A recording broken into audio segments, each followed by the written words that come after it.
Greetings sailors and welcome back to World of Warships, where I'm going to look today at the USS Tennessee, which is a unique battleship because it gets cruiser dispersion. Not battle cruiser, cruiser.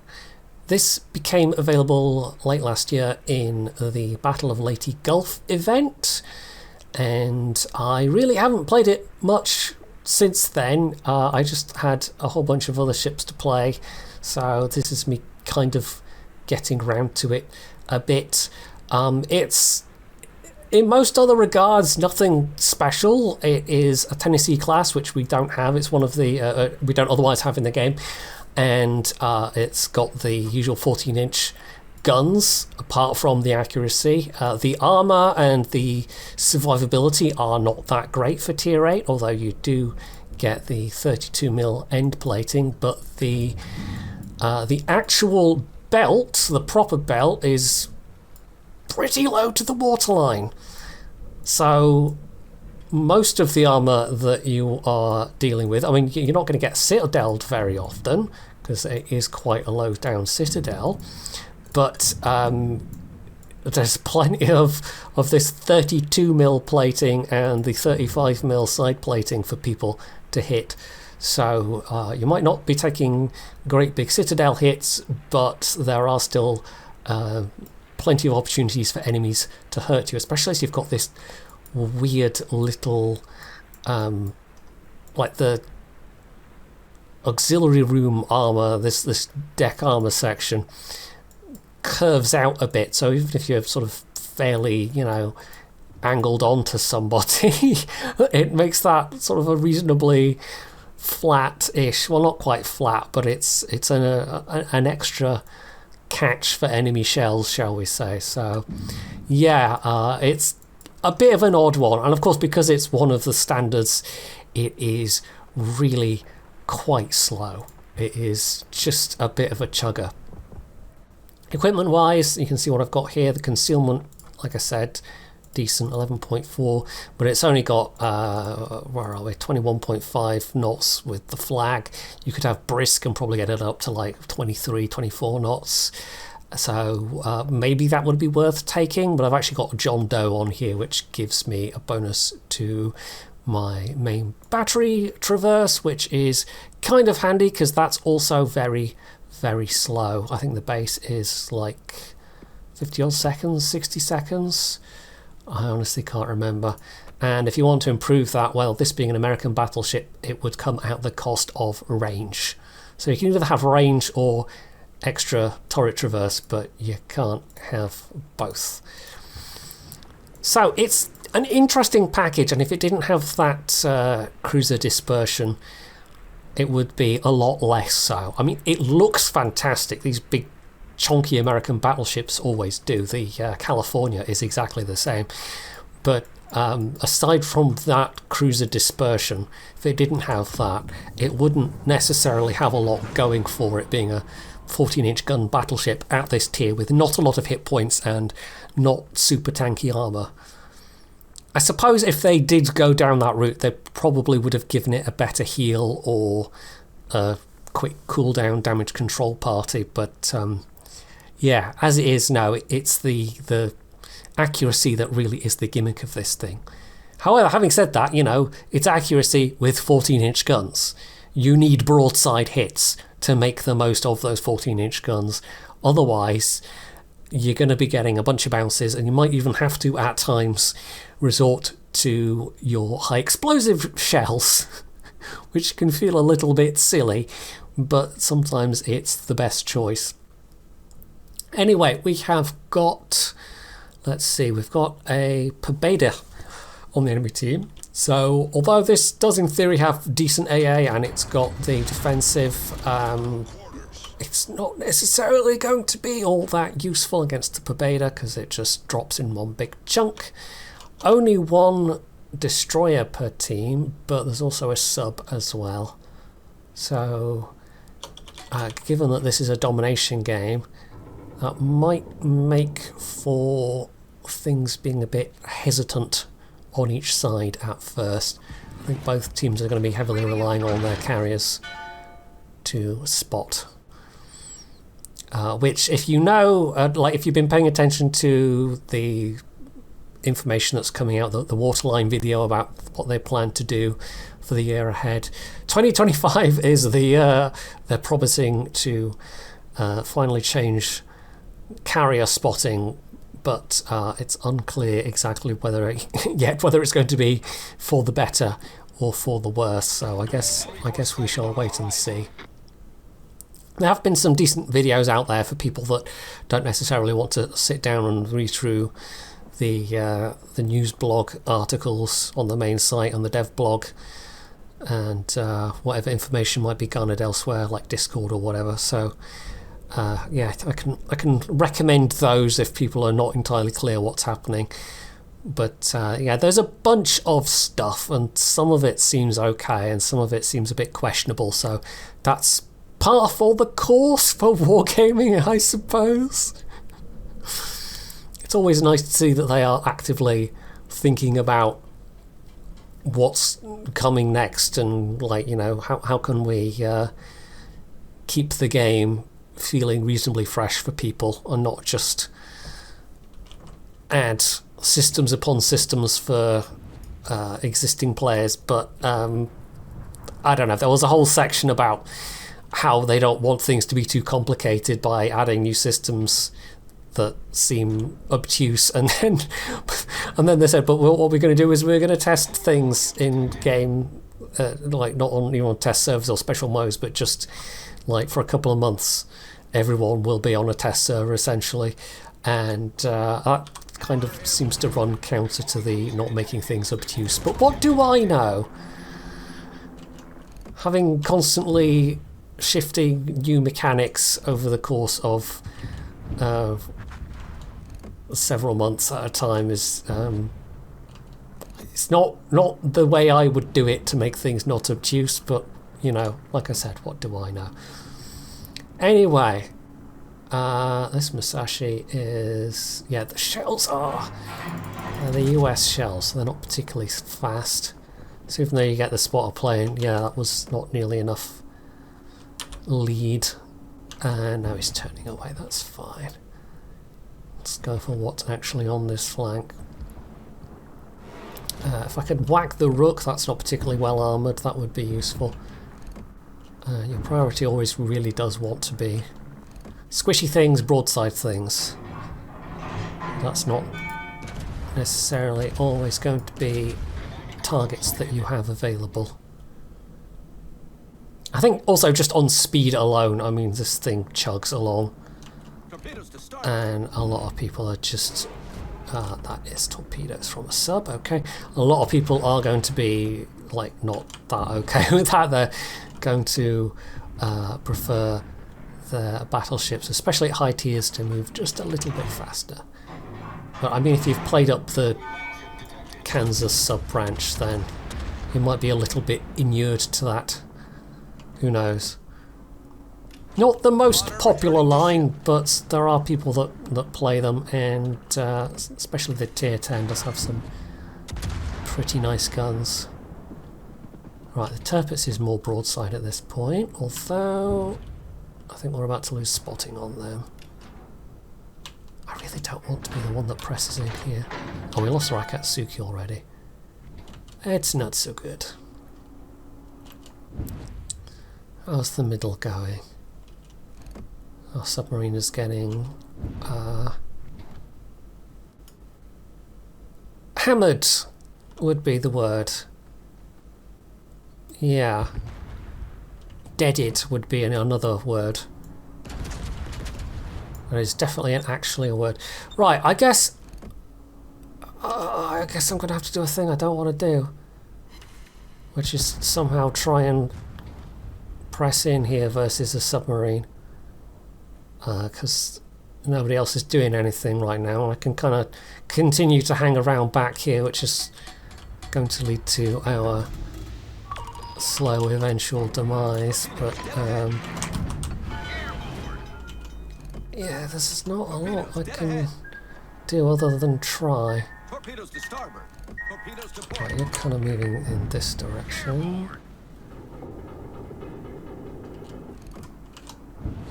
Keep keep an eye on if that has any hits. Well, I've moved past that already. No, you're going back that way. And there is... I might as well get the Daka going.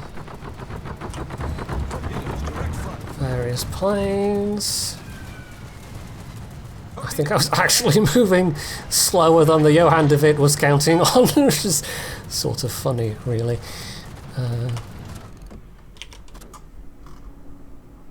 Let's see if I can catch that bits.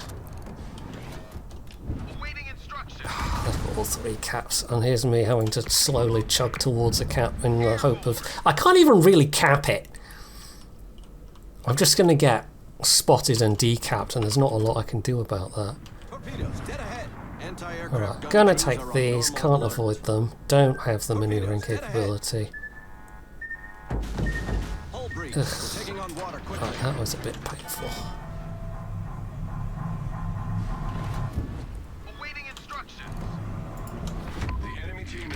And that's going to be his rear tube. I'm going to have to take that one as well. Fun, fun, fun.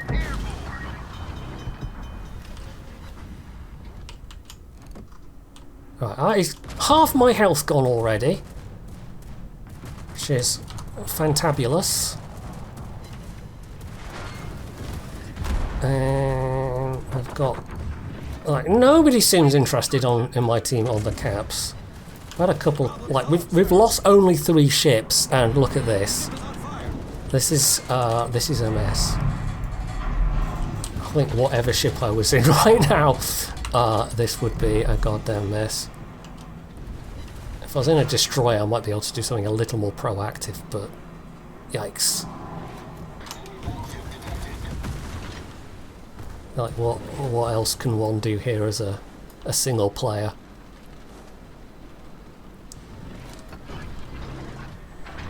Right, let's...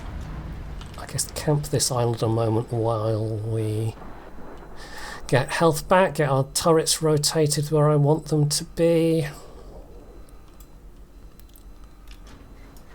And we're going to get a little bit spotted here, but I mean... yeah. We are killing some of their ships, but this lack of... this lack of victory points, this lack of caps is gonna absolutely hammer us. Yeah, I can't get a lot of health back there now, can I?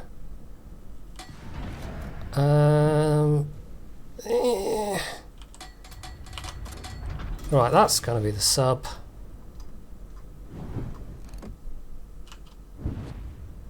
There's New Orleans there on the side. Whatever little bit it's worth, I guess that's... Right, broadside Johan de Witt. In theory, this is... there we go. 20k. In theory, this is the kind of engagement that you absolutely want to use those guns for. Let's go for the ones there. I think I might not survive very much longer, but hey, I'm trying to do what I can here. Oh, hello, point blank range sub. Well, the torps aren't going to do a lot of damage at least, but... I might be able to maybe finish this. New Orleans! This is not an ideal ship for doing any of this in. But it's like, what choice do I have? We've finally got the Los Andes having a go at the sea cap. Did we get the sub? No, the sub's still alive, annoyingly. Going after someone else at least.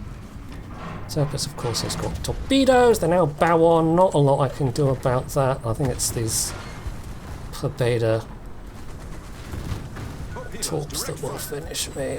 Oh, no, I can avoid those. Of course, that then puts me broadside to the turrets. I don't think there's any winning in this particular scenario, let's be honest.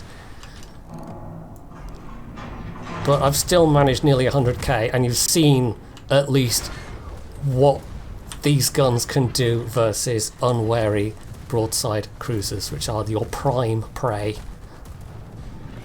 You can do so many bad things to broadside cruisers.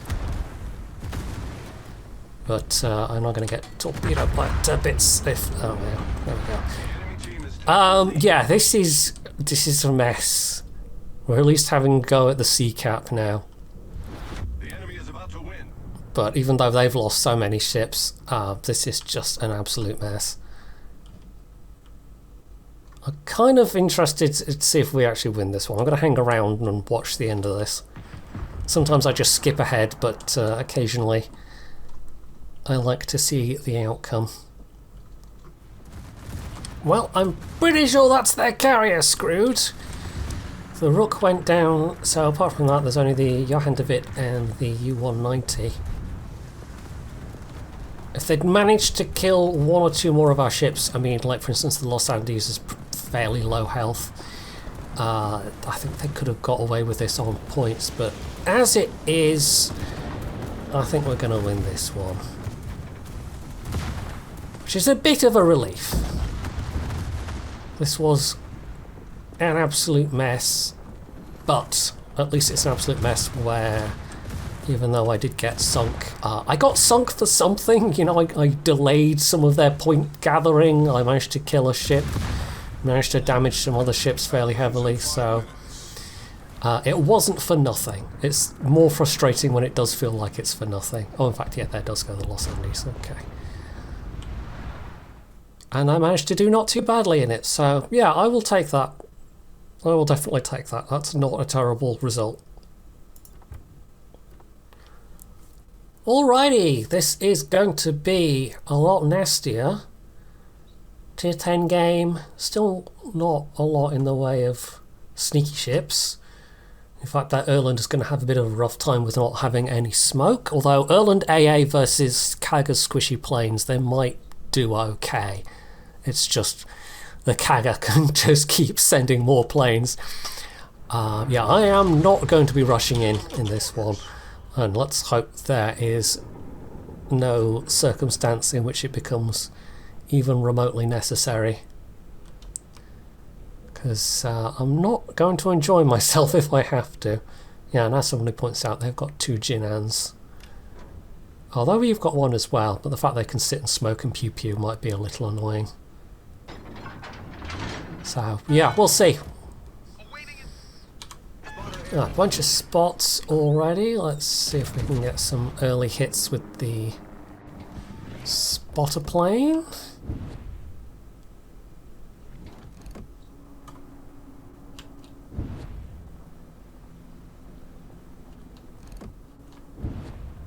Don't know if those are going to hit anything. Oh, 5 overpens. Okay. That's not terrible. For a not particularly certain shot.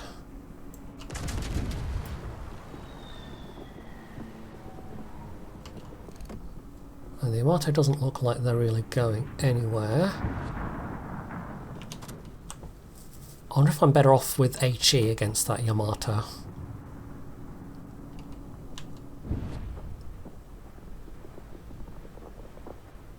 Suppose we'll see.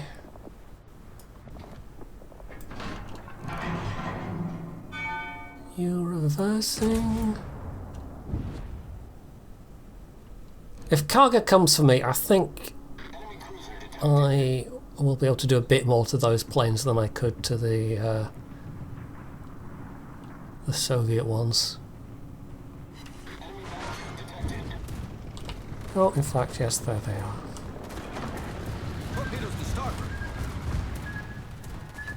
That was me not paying attention to the minimap and being a bit fixated on this Yamato. Spotter returning to ship. Right, shall we pop the defensive? Why not? I'm also in our Kaga's AA bubble.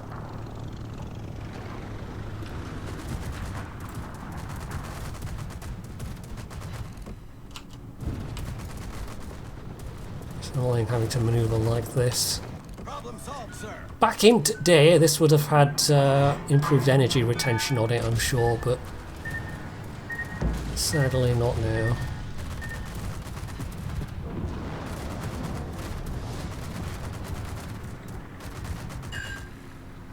Right, that's probably a bit unwelcome for our cargo. I'm sure they didn't appreciate being spotted like that, but crews are on normal alert.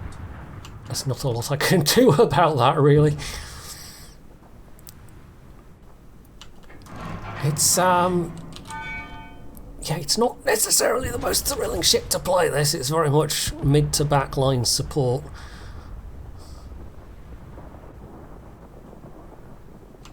Especially with how just very slow it is.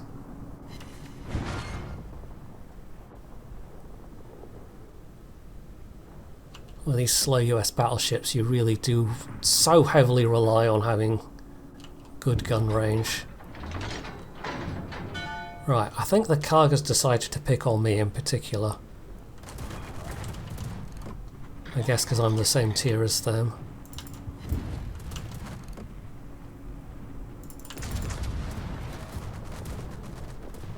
I'm trying to get towards my allies and hopefully have overlapping AA bubbles.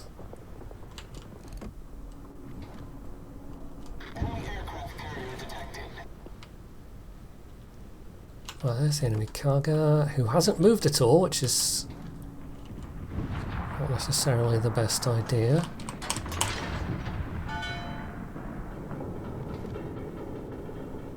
I'm still miffed about that, by the way.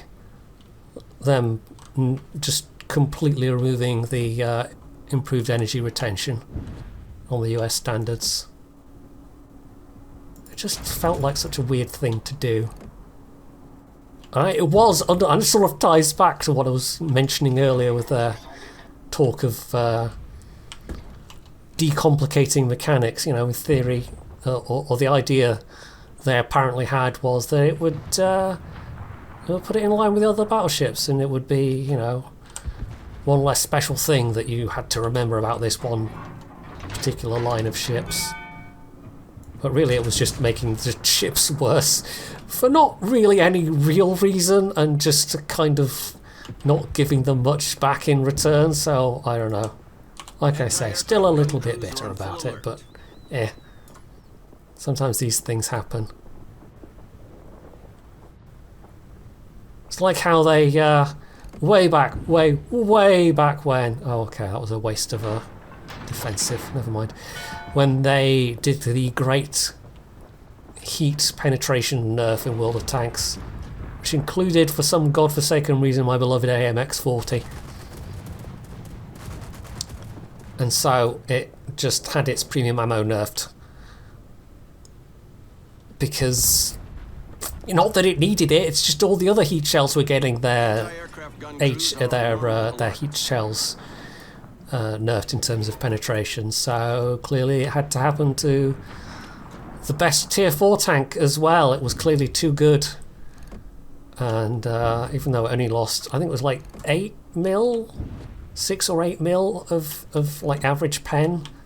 Of course, that's average. It affects the maximums more, so it meant that its premium ammo had worse performance than some other tier 4's just regular AP ammo.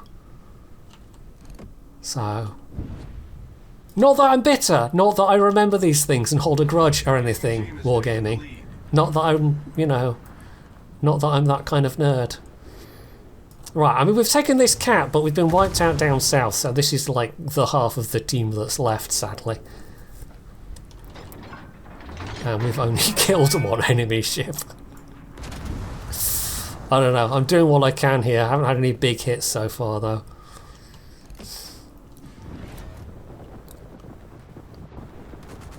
But I think we're going to be lucky if we somehow pull this one back. The other game, we were at least killing enemy ships at an acceptable rate. But in this game, we are absolutely getting outclassed in that regard.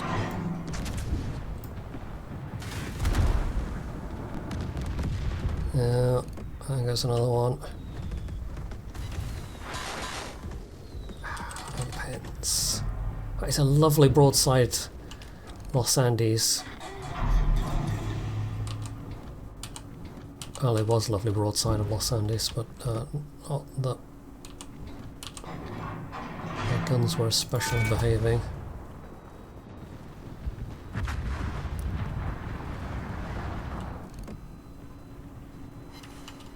No.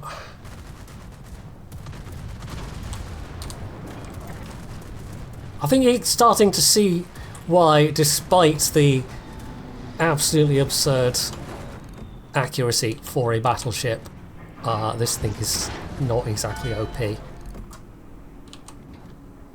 Not by any stretch of the imagination.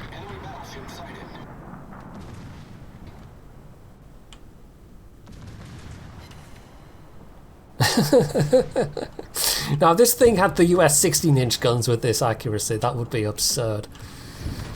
Like even the Colorado 16-inch guns, 16-inch guns, rather than say, you know, North Carolina. So, I'm gonna get a sneaky shot in on that CV. Why not? It's a squishy target.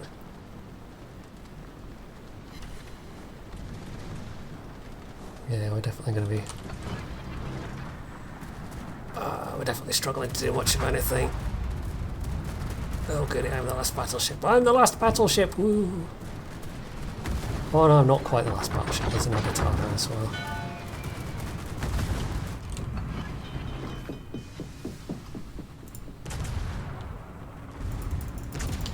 Let's try a really blind fire there.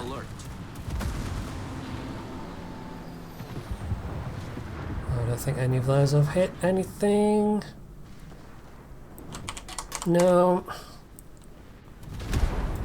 Problem solved, sir. Brisbane might be able to do something.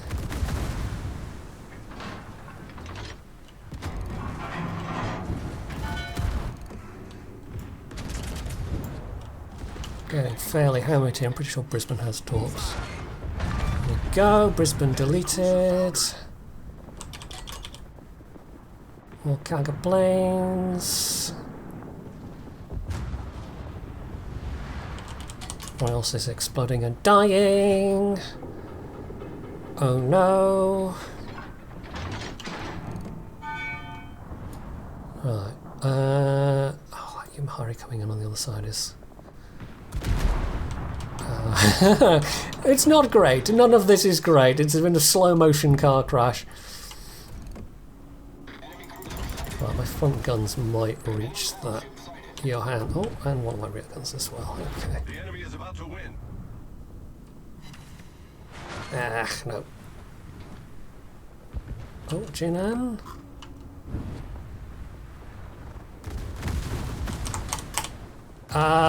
This is fine. This is fine. I can definitely make this work. The ship is on fire. Right, I'm gonna have torpedoes coming in from the G9, I'm sure. While I just casually take half their health. Anti-aircraft gun That's crews why I are use the on full alert. Daka. Oh, yeah. No, I'm not going to get another shot off. That was it. That was my final shot. Oh, well. There we go. Ouch! That was quite a one-sided game. They only lost 3 ships. Oh dear. Oh well. Very ouch. Very, very ouch. Oh my goodness. How did I do twice as well as a Kremlin? More than twice as well. No idea. Anyway, battle on. First game with a decent number of destroyers. That will change things up a bit. Better matchmaking otherwise than last time though. No tier 10s to worry about. And interestingly, all our destroyers are divisions, so let's hope that they are playing well and don't just kind of YOLO in and all die together, which sometimes happens with divisions. It can be a good thing or it can be a very, very bad thing. I suppose we'll find out soon enough. Right, we have got their tier 9s on this flank versus well, tier 7s, but the Carl is coming over here, as well as the Hyuga. Not that they have any of them particularly big guns. I think we might be trying out our high explosive here.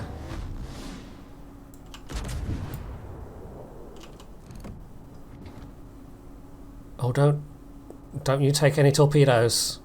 I mean, they've got 2 hydros between them, so you would hope that they wouldn't. Okay, that wasn't bad, actually. But I don't know that I would count on getting a lot of shots like that. Oh, and there goes our... Wait, what? Oh, Yolo Emilio rammed to King George V. Okay. Okay. I don't even know how to respond to that. I really don't. Average Paolo Emilio captain, I suppose?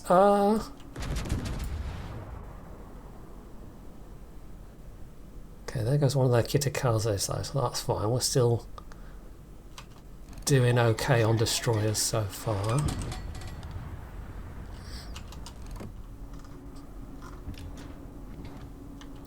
Might switch back to AP for that Colorado. Oh, hello, Lahadi.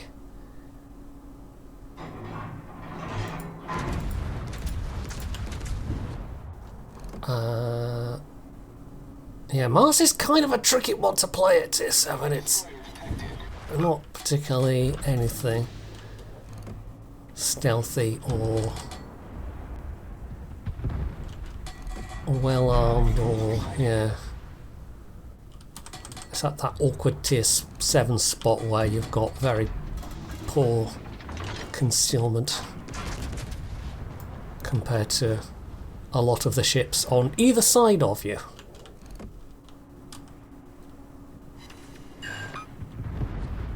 Right, we'll go back to AP after this because we've got a bunch of other ships. I actually might make a turn here. Carla's quite far back. Soul Killer, somebody's a Cyberpunk fan, perhaps.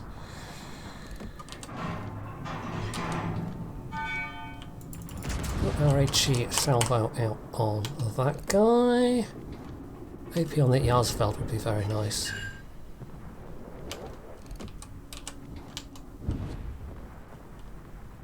There's a Catalunya in that cap, but I'm not too worried about them right now, but just so we don't ram into any torpedoes in an unsuspecting fashion.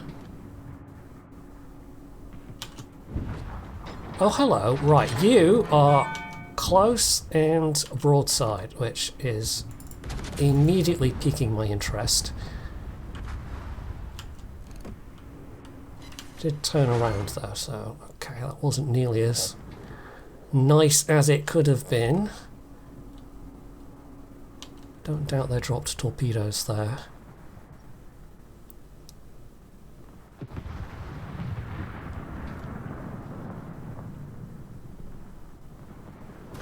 Okay, North Carolina, you are paying attention to the Hyuga, presumably. Go back to HE for this Izumo. That wasn't terrible, but I think if I can do close to that level of damage and set fires, it would be better. They don't have a lot of ships left now.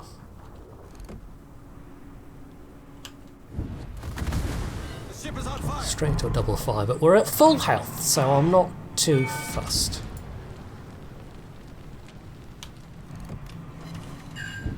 Okay, fire on the Izumo. Could have been worse, but it wasn't too bad. I don't know if we're reloading time to catch that broadside, sadly.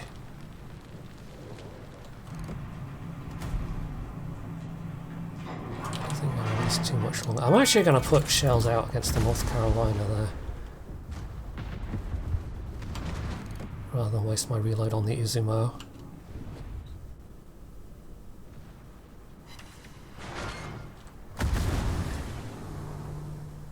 this Catalonia would be... It would be nice if I could... There we go, 5. It would be nice if we could manage to get you spotted.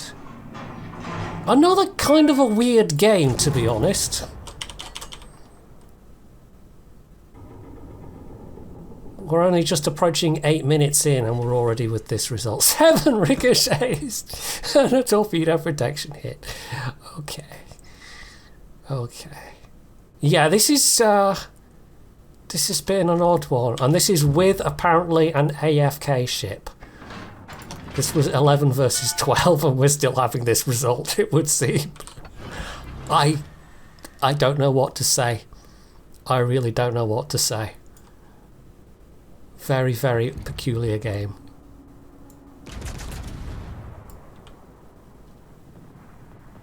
Oh, that's another pop at that Catalonia. We haven't had any big smacks against anyone so far, sadly.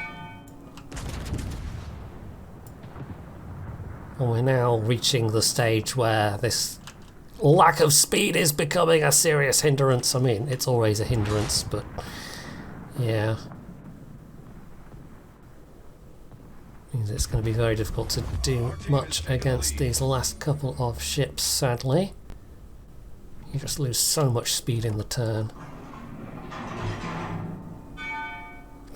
Harris Pilton, okay. Alrighty. I'm sure that was semi-topical at one point. These days, yeah, maybe not so much.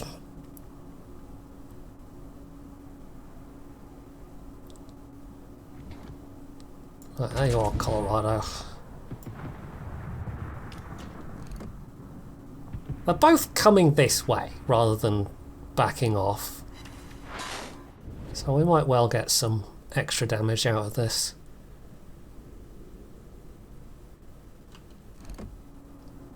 Yeah, even with John Doe getting the turrets around,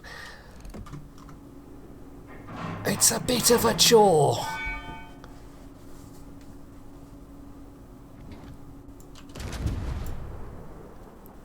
Definitely a bit of a chore. Oh, they actually managed to flood out that NC, so it is just the Colorado. Well, the Mars Division seems to have done pretty decently well for themselves. Maybe I should go on to HE. It's a little bit sad when you're versus a Colorado and you can't even really get much traction with your guns. No. No, we'd need to be showing broadside. So yeah, you have to use HE. No, we're not going to get that. You have to use HE rather more than I'd like in this ship, to be honest. But when you get those perfect circumstances, and really we saw that more in the first game than anywhere else, that accuracy versus unwary cruisers, oh, it's just glorious. Well, that was still not terrible. Yeah, it was terrible for the enemy team, though. We were literally 11 versus 12, and it was not a fair fight. It was not a fair fight at all. So that's the Tennessee. It is interesting because of that accuracy, but that also makes it very situational. That plus the low speed means that you know, there are times when it can be you manage to get into the perfect position and you smack a bunch of stuff and make a bunch of do a bunch of damage, and then there are other times when you kind of struggle with those 14-inch guns, even with them being as accurate as they are. I will say though that combination works pretty well overall in operations, because you mostly know where your enemies are going to be coming from. You get generally a lot more broadsides to shoot at. The bots do not maneuver nearly as much to avoid being hit broadside, and the slowness isn't really going to be so much of an issue. So yeah, it's a pretty nice ship for ops if that's your main interest. Otherwise though, I think that is about it for this ship. I do love how it looks. those chonky US rebuilt standards, they're just something about them. They are peak battleship. You can take your Yamatos and your Vanguards and your Iowas and whatever else. Just look at this. Look at the chonk. It's so pleasingly chonk, and there's nothing else that quite does it in the same way. Ships like this in the California. So yeah, just on that basis alone, obviously this is the best ship, obviously. Yes.